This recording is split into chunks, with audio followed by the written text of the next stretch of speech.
કેમ છો બાળ મિત્રો અને વાલી મિત્રો? મજામાં ને બધા?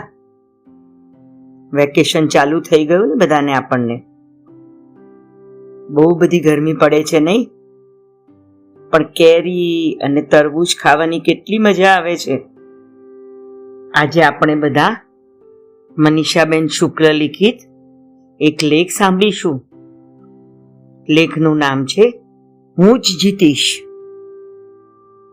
આર્યાને આજે સ્કૂલમાં ગુજરાતી પ્રેરણાત્મક કવિતાનું પઠન કરવાનું હતું.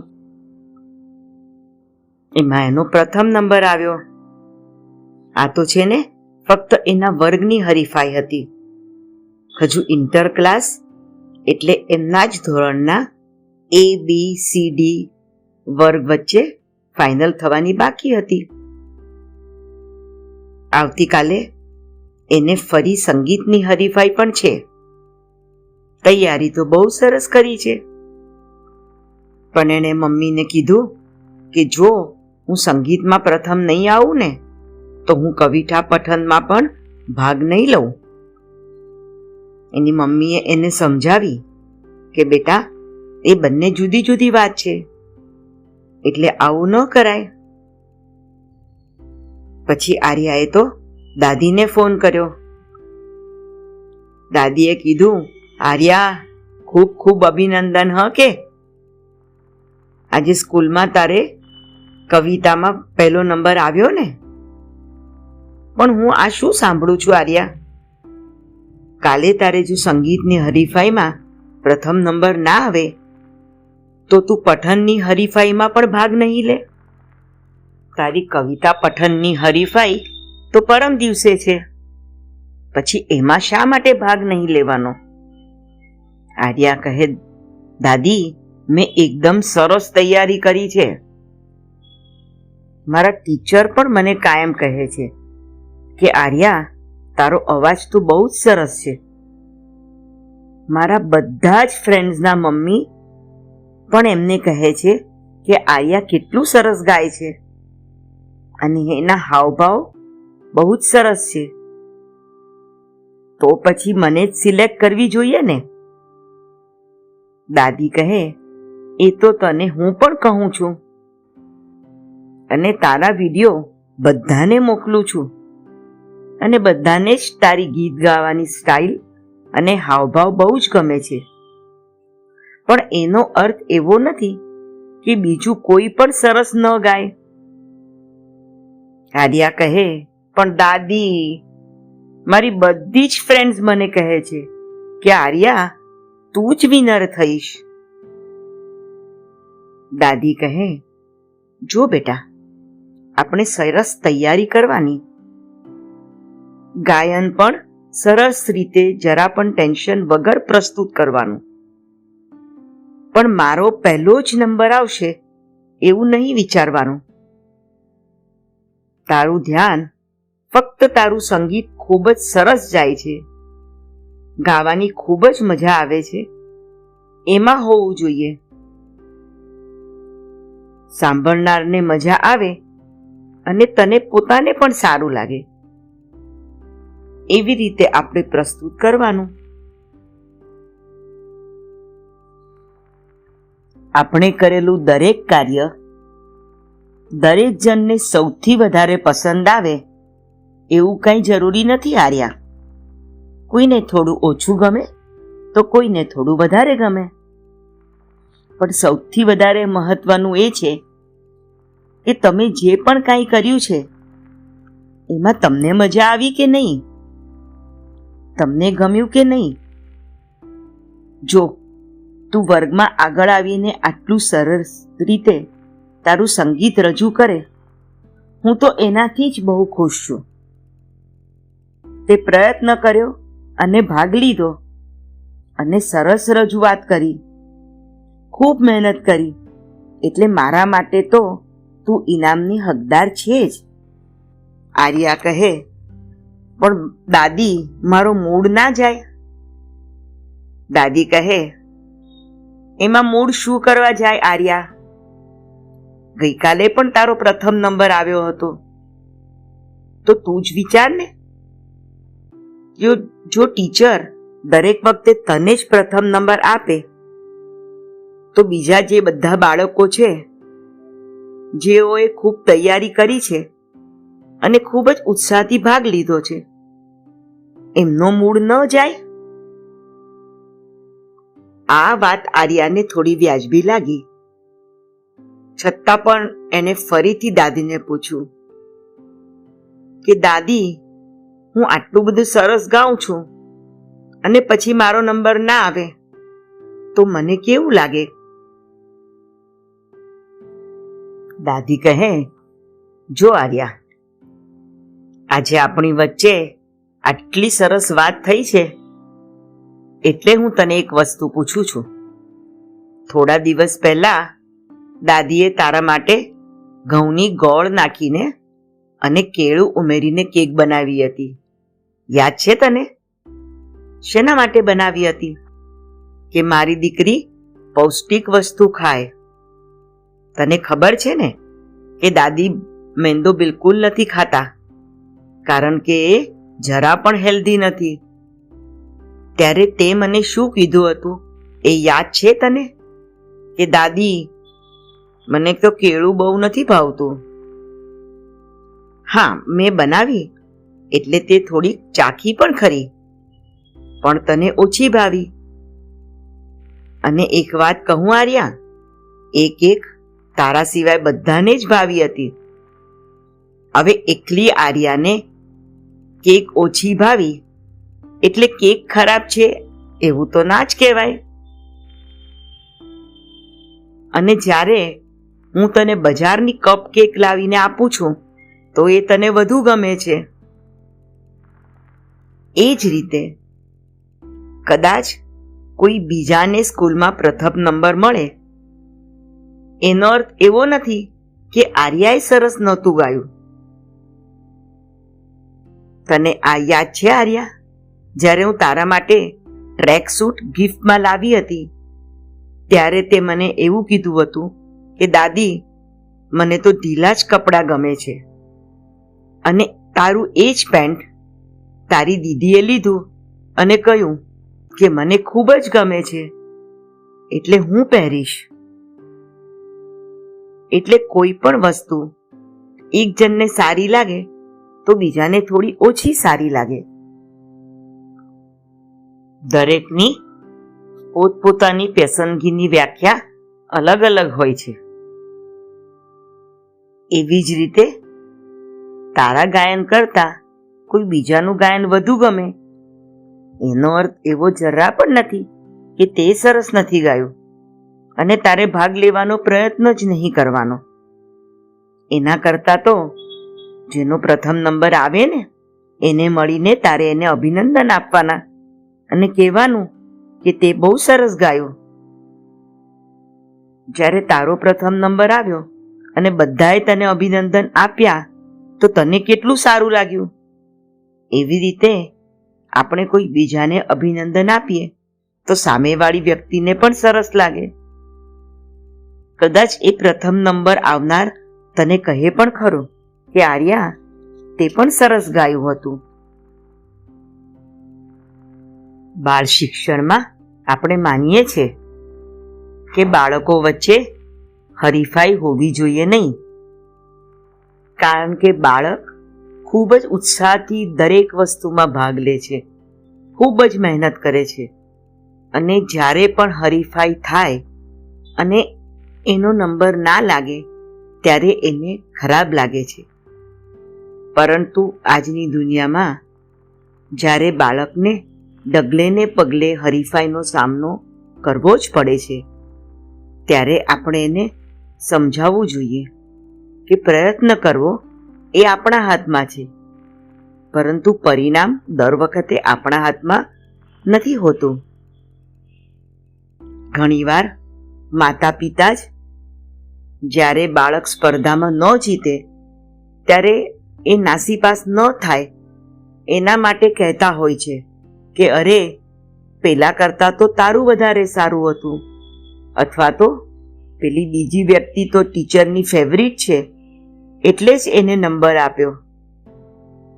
આ ખૂબ જ ખોટી વસ્તુ છે. કદી પણ બાળકના મનમાં આવી વાતનું સિંચન ન કરવું જોઈએ. બાળકને નીડર થઈને આગળ આવવા માટે અને એને દરેક સ્પર્ધામાં ભાગ લેવા માટે સૌથી વધુ માતા પિતા જ પ્રોત્સાહિત કરી શકે છે. અને ફરીથી વધુ પ્રયત્ન કરીને, વધુ તૈયારી કરીને ભાગ લેવા માટે આપણે એનો ઉત્સાહ હંમેશા વધારવો જોઈએ. કારણ આજ બાળક જ્યારે મોટું થશે ને, ત્યારે એને ડગલે ને પગલે હરીફાઈનો સામનો કરવો જ પડશે. સારી સ્કૂલ કે કોલેજમાં એડમિશન માટે, સારી નોકરી માટે, અને સારી નોકરી મળ્યા પછી સારા પરફોર્મન્સ માટે એને હરીફાઈનો સામનો તો કરવો જ પડશે. ઘણી વાર તમે સાચા હો અને ખૂબ જ મહેનત કરી હોય, પણ તમારે એને સાબિત કરવું પડે છે.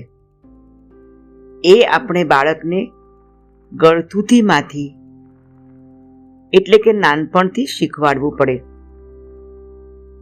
આજે સ્કૂલમાં પણ બાળકોને માર્ક્સ આપવામાં આવે છે એ એમને સમજાવવા માટે કે એમણે ક્યાં ભૂલ કરી છે અને એ ભૂલ સુધારીને એ જ પરીક્ષામાં ફરીથી વધુ સારા માર્ક લાવે એના માટે. જાણતા અજાણતા આપણે બાળકમાં હરીફાઈનું બીજ તો નાનપણથી જ રોપી દઈએ છીએ. મમ્મીને પણ જ્યારે બાળક પાસે કંઈ કામ કઢાવવું હોય ને તો કહેશે, જુઓ બેમાંથી કોણ વધારે ફાસ્ટ દોડે છે, ચાલો બંને જણા હોમવર્ક કરવા બેસી જાવ જોઈએ. અને જે જલ્દી હોમવર્ક ફિનિશ કરશે ને અને ફર્સ્ટ નંબર લાવશે એને એક મોટી ચોકલેટ આપવામાં આવશે. બંને જણમાંથી જેના અક્ષર વધારે સારા હશે ને એને એક આઈસ્ક્રીમ મળશે. તમારે એમની પાસે કામ કરાવવું જ હોય તો હરીફાઈ કર્યા વગર પણ તમે કરાવી શકો છો. પરંતુ અંગ્રેજો આપણને શીખવી ગયા હતા ને, ડિવાઈડ એન્ડ રૂલ. બંને બાળકોને સમજાવવામાં સમય બરબાદ કરવા કરતા માતા પિતા એમને જાણે અજાણે હરીફાઈ કરતા શીખવાડી દે છે. કોણ વધારે સારું કરે અથવા તો કોણ ઝડપથી પૂરું કરે, મમ્મીનો કોણ વાલો દીકો છે, આ બધું હરીફાઈ જ છે ને. કોઈ પણ વખત બાળક કહે કે એની બહેનપણીની મમ્મીએ મોટી જગ્યાએ પાર્ટી આપી છે ત્યારે અને મારે પણ ત્યાં જ પાર્ટી આપી છે, તો બાળકને જાતે કરેલી સજાવટનો મહિમા સમજાવવાના બદલે બાળકની મમ્મી પણ બીજી મમ્મીની હરીફાઈ કરવા લાગી જાય છે. બર્થડેમાં શું જરૂરી છે? જગ્યા કે બાળકો ભેગા થઈને મજા કરે એ વધુ જરૂરી છે. સમજી શકાય છે કે આજના વ્યસ્ત જીવનમાં અને નોકરી કરતા મમ્મી પપ્પાને બાળક માટે સમય ફાળવવામાં થોડી તકલીફ પડે છે, પરંતુ જો આગળથી તૈયારી કરીએ તો કશું જ અઘરું નથી. અને એ જ માતા પિતા એમના મિત્રો જોડે ફોન પર વાત કરવામાં કે એમને ગમતો ટીવી શો જોવામાં ઘણો બધો સમય ફાળવે છે. એના કરતાં એ જ સમયે બાળકને એની આવડતને વિકસાવવામાં મદદરૂપ થાય એ વધુ જરૂરી છે. અને બાળકમાં પણ એ વૃત્તિ અનાયાસ આવી જાય છે. એ પણ ઈચ્છે છે કે મારું દરેક કાર્ય કે મારી દરેક વસ્તુ સૌથી સારી હોવી જોઈએ. હા, પણ સૌથી સારું એટલે બીજાની હરીફાઈમાં સારું એવું નહીં. નાનપણથી જ બાળકમાં આપણે એ આદતનું સિંચન કરીશું ને કે આપણે ખૂબ મહેનત કરવી, ખૂબ જ પ્રયત્ન કરવો અને દરેક જગ્યાએ ખૂબ જ ઉત્સાહથી સારો દેખાવ કરવો, તો એ વાત એને ભવિષ્યમાં આગળ જ્યારે ઘણી બધી હરીફાઈઓનો સામનો કરવો પડશે ને ત્યારે મદદરૂપ થશે. કોઈ પણ પરિણામથી નાસીપાસ થયા વગર એ વધુ મહેનત કરવા પ્રેરાશે અને ધાર્યું રિઝલ્ટ મેળવી પણ શકશે. જીતવું જરૂરી છે, પરંતુ પોતાની જાત સાથે જ જીતવું જરૂરી છે. બાળક જ્યારે કોઈ પણ વિષયમાં જેટલા માર્ક્સ લાવે એનાથી બીજી પરીક્ષામાં વધુ માર્ક્સ લાવે એટલે એ પોતાની જાત સાથે જીતે છે. તમે દિવસે દિવસે વધુ પ્રયત્ન કરો અને વધુને વધુ સારું પરિણામ લાવો. આર્યા જેટલા ઉંમરના બાળકોને કદાચ લાંબી લચક કવિતા કે સંગીત જ્યારે પ્રસ્તુત કરવાનું આવે ત્યારે ખૂબ જ સારી રીતે પ્રસ્તુત કરી શકે, કારણ કે બાળકોની યાદશક્તિ ઉપર એનો આધાર છે. પરંતુ એ જે પણ કંઈ પ્રસ્તુત કરે છે એમાંથી એ કેટલું સમજે છે એ વધુ મહત્વનું છે.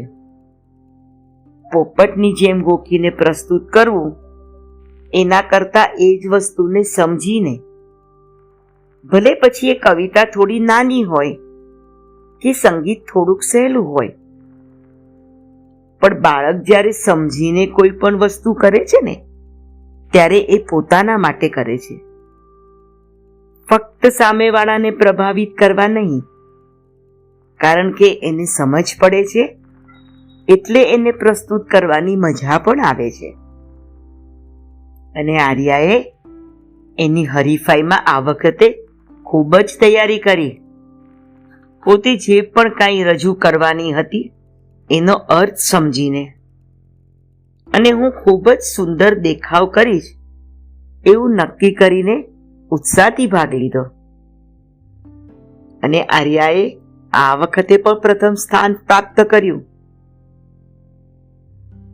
એ જીતી કારણ કે એને ફક્ત જીતવા માટે ભાગ નહોતો લીધો, પોતાની ખુશી માટે, શ્રેષ્ઠ દેખાવ કરવા માટે ભાગ લીધો હતો. તો બાળકો, આપણે પણ નક્કી કરીએ કે શાળાની દરેક પ્રવૃત્તિમાં ભાગ લઈશું, કારણ કે જે કોશિશ કરે છે ને એ જ આગળ વધે છે. આપણે જો પ્રયત્ન કર્યા વગર થોભી જ જઈશું તો ડગલું ભર્યા વગર આગળ કઈ રીતે વધાય? તો મારા વાલા બાળ દોસ્તો, સમજી ગયા ને તમે બધા? હવે તમારે એવું નહીં વિચારવાનું કે હું જ જીતીશ, પણ એવું વિચારવાનું કે મારે પણ જીતવું છે, મારે પણ ખૂબ સરસ દેખાવ કરવો છે. અને તમારી સાથે તમારા વર્ગમાં જે બીજા મિત્રો હોય ને, જે લોકો ભાગ ન લેતા હોય, એમને પણ તમારે તૈયાર કરવાના કે ચાલો ચાલો આપણે બધા ભેગા થઈને ભાગ લઈશું. એમાં શું, કોઈ પણ જીતે, પણ આપણે તો બધા એકબીજાના દોસ્ત છે ને, એટલે બીજાની ખુશીમાં પણ આપણે ખુશ થઈશું. બરાબર ને? ચાલો